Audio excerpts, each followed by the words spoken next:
বন্দন্তি দেবতা সর্বা সত্য অর্পণ মরা। ଏ ପଦଟାକୁ ମହାମୁନି ବ୍ୟାସଦେବ ଲେଖିଲେ। ଯିଏ ହେଉଛନ୍ତି 18 ଖଣ୍ଡ ପୁରାଣ ରଚୟିତା ମହାମୁନି ବ୍ୟାସ। ଆପଣମାନେ ଦେଖିଥିବେ, ଜାଣିଥିବେ। ବ୍ୟାସାୟ ବିଷ୍ଣୁ ରୂପାୟ ବ୍ୟାସ ରୂପାୟ ବିଷ୍ଣୁ। ଯିଏ ହେଉଛନ୍ତି ବିଷ୍ଣୁ ସ୍ୱରୂପ ମହାମୁନି ବ୍ୟାସ। ସତ୍ୟବତୀ ପରାଶରଙ୍କର ପୁତ୍ର ହେଉଛନ୍ତି ମହାମୁନି ବ୍ୟାସଦେବ। 18 ଖଣ୍ଡ ପୁରାଣ ସେ ଲେଖିଛନ୍ତି। 18 ଖଣ୍ଡ ପୁରାଣର ରଚୟିତା ହେଉଛନ୍ତି ମହାମୁନି ବ୍ୟାସଦେବ। କଣ କଣ ସେ 18 ଖଣ୍ଡ ପୁରାଣ? ନା ମଦ୍ୱୟଂ ଭଦ୍ୱୟଂ ଚୈବ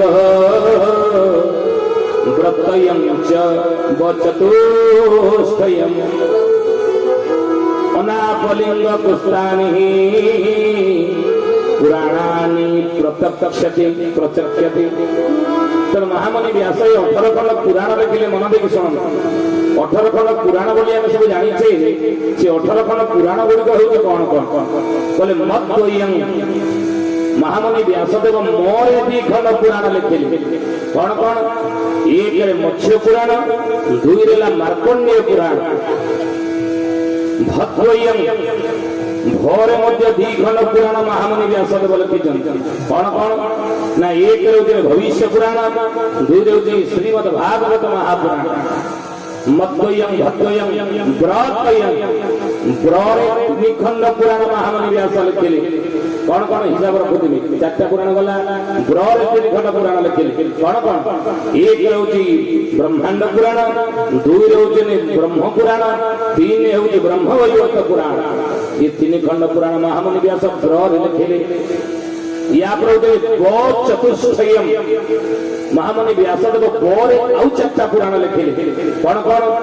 1 रे होचनि ब्राह्मण पुराण, 2 रे होचनि वराह पुराण, 3 रे होचनि विष्णु पुराण, 4 रे होचि वायु पुराण। तेणु 3 2 5 2 7 4 9 खंड पुराण गला। या पर कौन कौन 11 गला ना? 2 2 4 ब्र त्रयम। या पर हेला के 11 हेला। या पर को पुराण महामुनि व्यास लिखिले ना अनापलिंग पुष्पानि। और लिखिले गोटे पुराण अग्नि पुराण। पर लिखिले गोटे पुराण अना नर लिखिले गोटे पुराण नारद पुराण। अनाप पर लिखिले गोटे पुराण पद्म पुराण। अनापलिंग लीर लिखिले गोटे पुराण लिंग पुराण। अनापलिंग पुष्पानि एवं पूरे गोटे लिखिले पुराण कूर्म पुराण पुष्पानि एवं स्कर लिखिले गोटे पुराण अनापलिंग घर लिखिले गोटे पुराण गरुड़ पुराण एवं पूरे कूर्म पुराण आउ स्कर स्कंद पुराण एवं स्करे स्कंद पुराण। तेणु 18 खंड पुराण महामुनि व्यास लिखिले। 18 खंड पुराण भितर गोटे पुराणर नाम हेउछि कोन? भविष्य पुराण।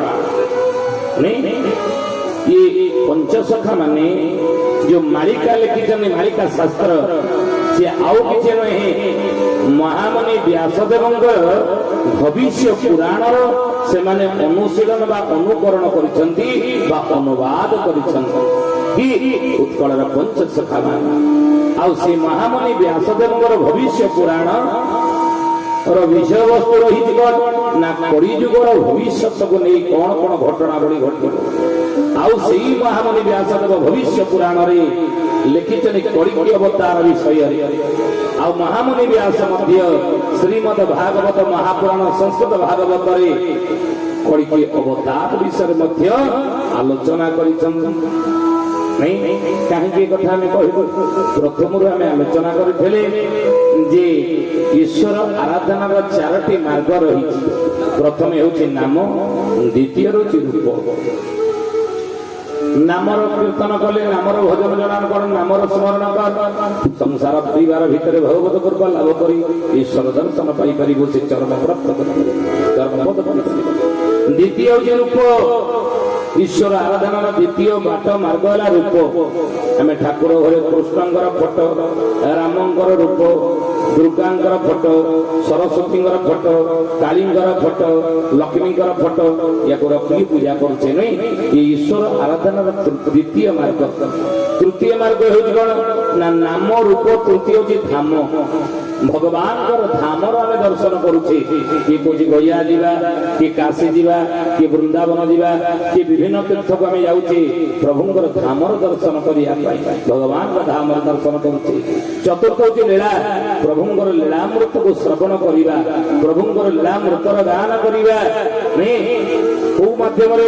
ସତ୍ସଙ୍ଗ ମାଧ୍ୟମ, ପ୍ରଭୁଙ୍କର କଥା ଶୁଣିବା ଏବଂ ଶାସ୍ତ୍ର ପୁରାଣ ପଢିବା, ପଠନ ମାଧ୍ୟମରେ ପ୍ରଭୁଙ୍କର ଲୀଳା ମଧ୍ୟ ପାଠ କରିବା, ଶ୍ରବଣ କରିବା, ଗାୟନ କରିବା ଏବଂ ଲୀଳା କଣ କରିବା? ନା ପାଠ କରିବା। ଈଶ୍ୱର ଆରାଧନାର ଇଏ ଚାରୋଟି ମାର୍ଗ ରହିଛି। ଆମେ ଦ୍ୱିତୀୟ ମାର୍ଗ ହେଉଛି ରୂପ, ପ୍ରଭୁଙ୍କ ରୂପର କଣ କରିବା? ପୂଜା କରିବା, ରୂପର ଦର୍ଶନ କରିବା। ଜ୍ଞାନୀ ଗୁଣି ମଣ୍ଡଳୀ, ଦ୍ୱିତୀୟ ହେଉଛି ରୂପ। କୋଉ ରୂପ ନେଇକି ପ୍ରଭୁ ଆସିଲେ ଏବଂ କୋଉ ରୂପ ନେଇ ପ୍ରଭୁ ଆସିଛନ୍ତି କଳି ଯୁଗରେ, ସତ୍ୟ ଯୁଗରେ, ତ୍ରେତୟା ଯୁଗରେ, ଦ୍ୱାପର ଯୁଗରେ ପ୍ରଭୁ କୋଉ ରୂପ, କୋଉ ଧାମ, କୋଉ ଲୀଳାମାନ କରିଛନ୍ତି, ଇଏ ରାମାୟଣ ଭାଗବତରେ ଏ କଥା ବର୍ଣ୍ଣନା ରହିଛି।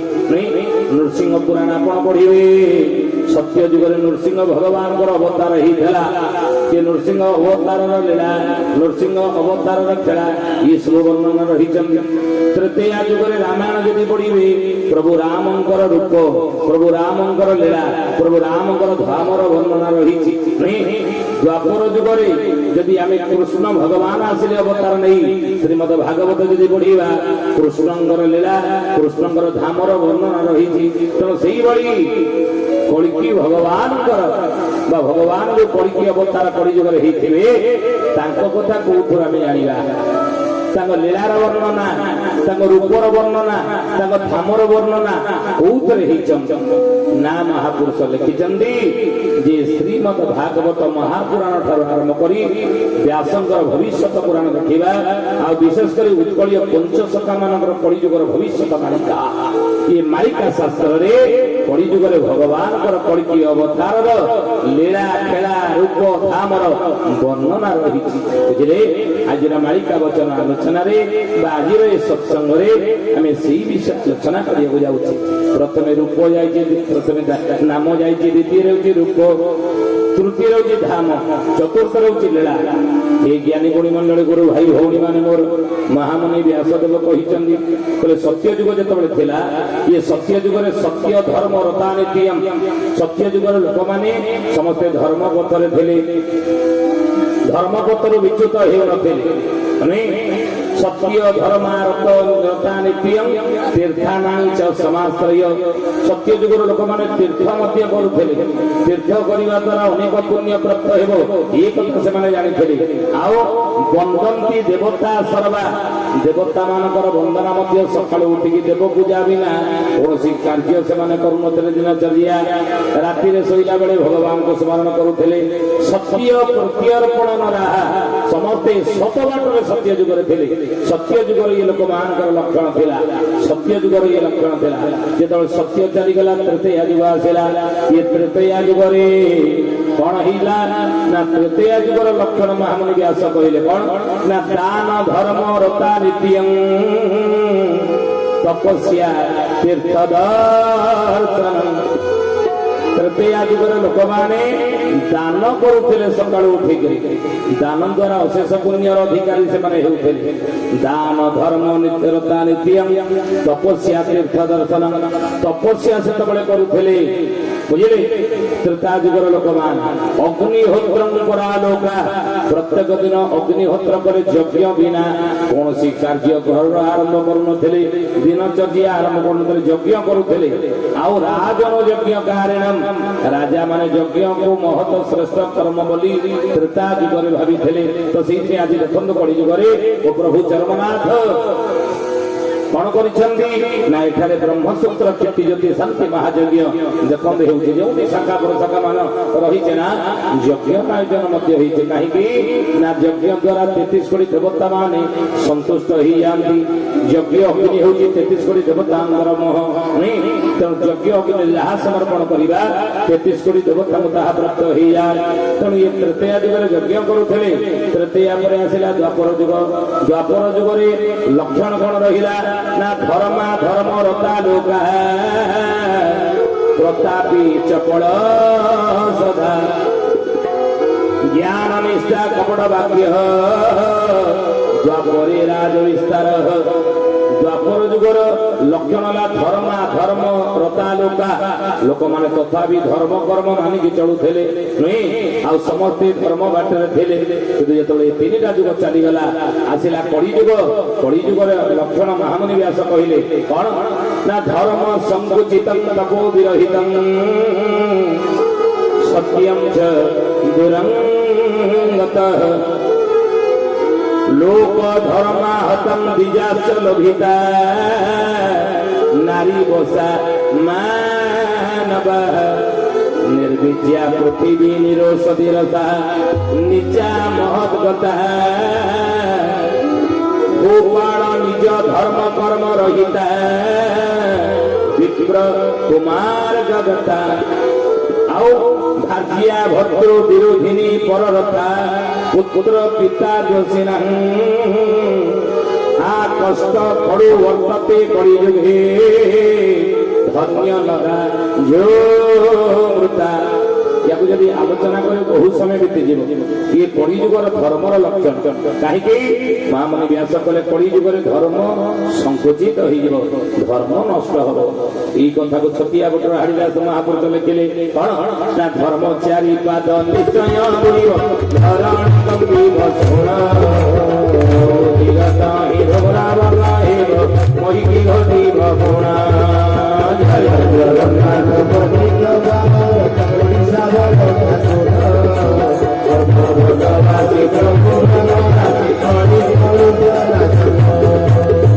कलिजुगरे धर्मा धर्म संपूर्ण लोक हो सत्य जुगरे धर्म थिला पुण्य पूर्ण पाप नास्ति धर्म सत्य जुगरे चारि पाद थिला नुहे तप शौच दया सत्य ये चारि पाद सत्य जुगरे धर्म थिला ई कथा को श्रीमद् भागवत महापुराण अति बड़ी जगन्नाथ दास लिखिले सत्यर अंते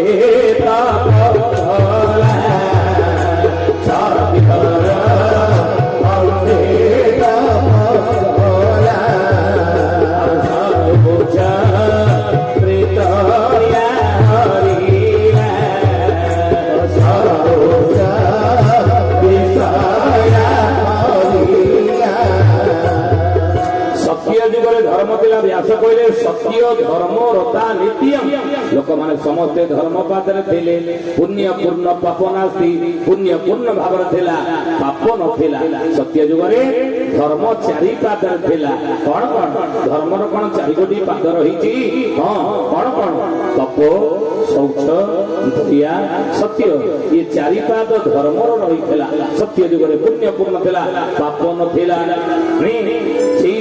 सत्य जुगर आयुष थिला केते ना 17,28,000 वर्ष सत्य जुगर आयु थिला सत्य जुगर वर्ष यदि धर्म चारि पादर थिला ताले धर्मटा नाश हैला केमिति सत्य जुगरे केमिति नाश हैला ना सत्य जुगरे केमिति नाश हैला धर्म को नाश कला किए ना भागवत अति बड़ी जगन्नाथ दास कहले सत्यर अंते तप गला धर्मर गोटे पाद सत्य जुगरे कटिला कौन तप आगु काटिला किए काटिला ना तप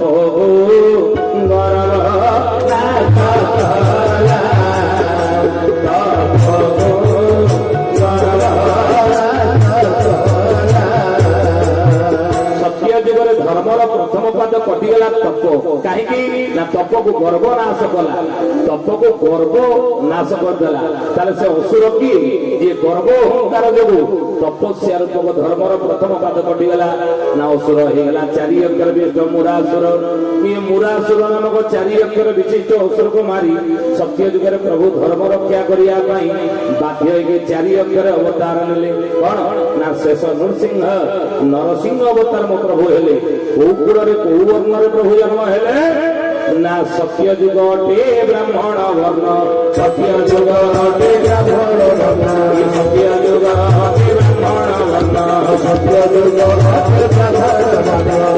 सत्य जुग हूँ ब्राह्मण वर्ण ब्राह्मण वर्ण हूँ सत्य जुग ब्राह्मण कूल मो भगवान जन्म हेले शेष नृसिंह अवतार मो प्रभुंर है जदि असुर होगला 4 अक्षर विष्णु मुरासुर ये चारि अक्षर विष्ट असुर को मारी सत्य जुगरे धर्म रक्षा करिया पाई मो प्रभु चारि अक्षर जन्म होइतले को कुଳରେ ना ब्राह्मण कुଳରେ नहीं शेष नरसिंह अवतार ज्ञानी गुणी मंडली ये सत्य जुग चलीगला आसिला तृतीया जुग धर्मर गोटे पाद कटिला केमिति कटिला ना शौच तृतीया हरिला धर्मर द्वितीय पाद त्रेता जुगरे कटिला ता नाम हला कोन शौच शौच कले नियम रे चलीबा नीति नियम रे चलीबा को शौच कहंती त्रेता जुगरे धर्मर द्वितीय पाद कटिगला नहीं धर्म रहला तीन पाद काटिला कि धर्म केमिति त्रेता जुगरे शौच नाश हैला ना शौच विषय हरिला विषय रूपक पाप जोगु त्रेता जुगर द्वितीय पाद धर्मर द्वितीय पाद त्रेता जुगरे कटिगला काटिला कि ना धर्म रहला तीन पाद शौच दया सत्य त्रेता जुगरे असुर होइगला तीन अक्षर विष्ट के ना रावण ये रावण रूपक तीन अक्षर विष्ट असुर तृतीय जुगर धर्मर द्वितीय पाद कटि देला से शौच नहीं विषय कटिगला आउ प्रभु से तीन अक्षर विष्ट असुर को मारी तृतीय जुगरे धर्म रक्षा करिया पाई मो प्रभु बाध्य होई तीन अक्षर अवतार नेले कि ना श्री राम ने श्री राम अवतार मो प्रभु हेले तीन अक्षर अवतार नेले को कुଳରେ जन्म हेले को वंशरे जन्म हेले ना अयोध्यापुरे जन्म हेले को वंशरे को कुଳରେ को वर्णरे ना कौन ना तृतीय जुग को क्षत्रिय कही तृतीय जुग को क्षत्रिय कही तृतीय जुग को क्षत्रिय कही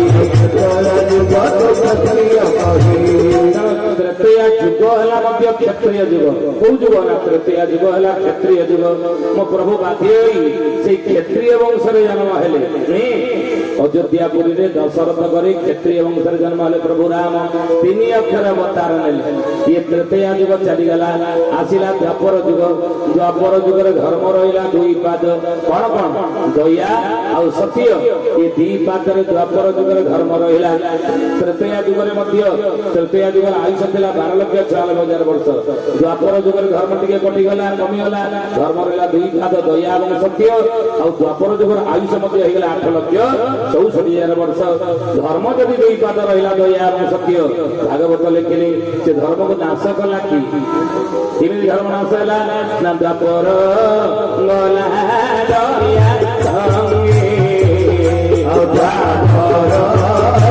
गला दया संगे बोल सर्वनाथ गुरु स्वामी की द्वापर जुगरे धर्म रहिला दुई पाद दया और सत्य तेणु द्वापर जुगर आयुष मध्य टिके कमी होगला 8,64,000 वर्ष तेणु द्वापर जुगर धर्म रहिला जदि दुई पाद ताले धर्मटा नाश हैला को धर्म नाश हैला ना दया रूपक तृतीय पाद द्वापर जुगर धर्मर कटिगला आ से धर्म को नाश कला कि दया को नाश कला कि ना दया रिला पद भळे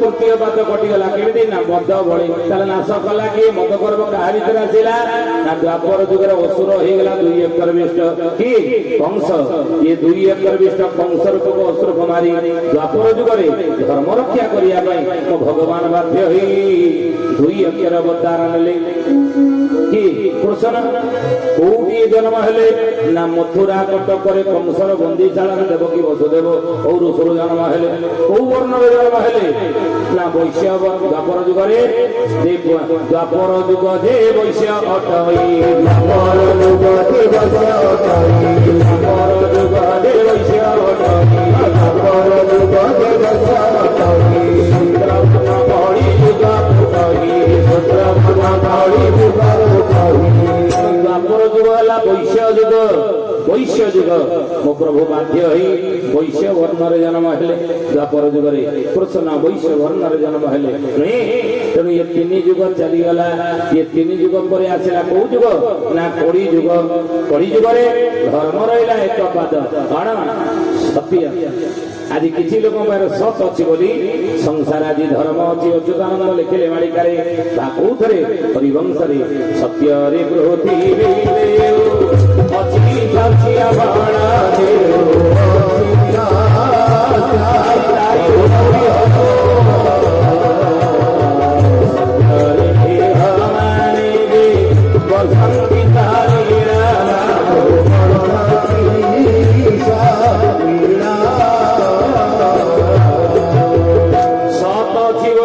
पृथ्वी शस्य दौची कड़ी जुगे सत कहले धर्म टिके अच्छी बोली आज दिन राति होउची चंद्र सूर्य हाथ जात होउचंदी नहीं वर्षा इंद्र वर्षा करजने वृष्टि करजने पृथ्वी हमको शस्य दौची आ सत्य सम घोड़ा को देवी लाई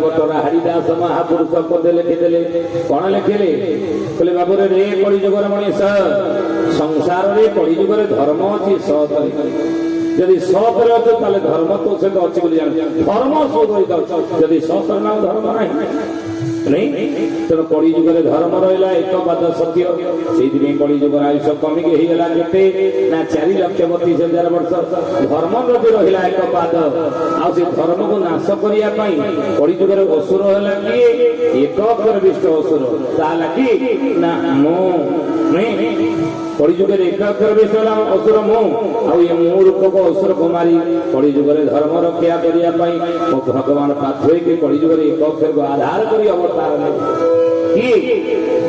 की अवतार ने अच्युतानंद महापुरुष लिखिले मालिकार मालिकार नाम शून्य संहिता अवतार देते ही जगन्नाथ अंबर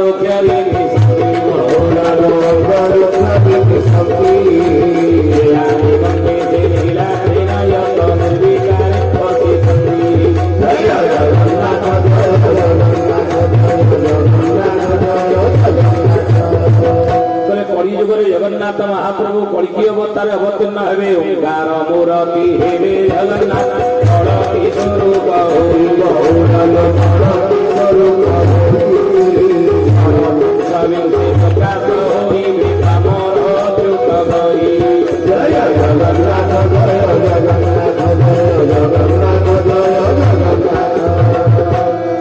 कड़ी जुगे जगन्नाथ महाप्रभु कड़की अवतार हे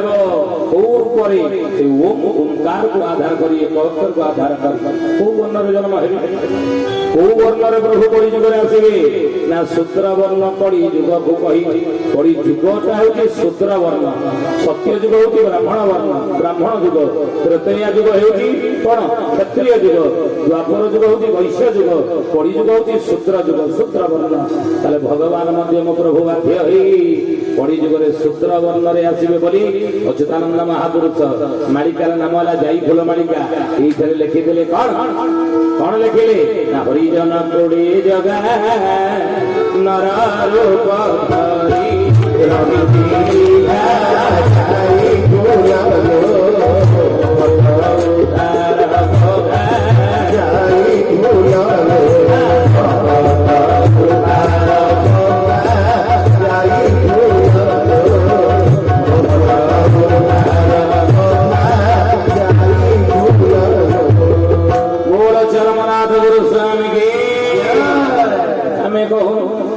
आमर कथा ना ये निज मुहरे आम जब कहीदेव ये भगवान ये प्रभु ये ना सेमती विश्वास करवा उचित नहीं चैतन्य महाप्रभु कौटे लिखिले ना श्री चैतन्य चरितमृत प्रसन्न दास गोस्वामी लिखिले ये प्रभु बोले अवतार शास्त्रे वाक्य माने जड़े भगवान बोली आमे कहा कहवा ना किए कह ये भगवान आमे ता कथा को विश्वास करवा उचित नुह कहीं ना महापुरुष माने कहिचंती कौन कहिचंती तर्क प्रतिष्ठा तर्क अनेक रही किए जदि आमे भगवान बोली कहा किए तर्क करिवो कि नहीं से तो किसी प्रमाण नहीं किंतु शास्त्र जदि प्रमाण दियंती शास्त्र जदि लिखे भगवान बोली प्रभु बोली आम ग्रहण करके मानिबा दरकार स्वीकार करने दरकार बोली प्रसन्नानंद दास गोस्वामी चैतन्य चरितमृत लिखिले कौन कहले बोले प्रभु बोले अवतार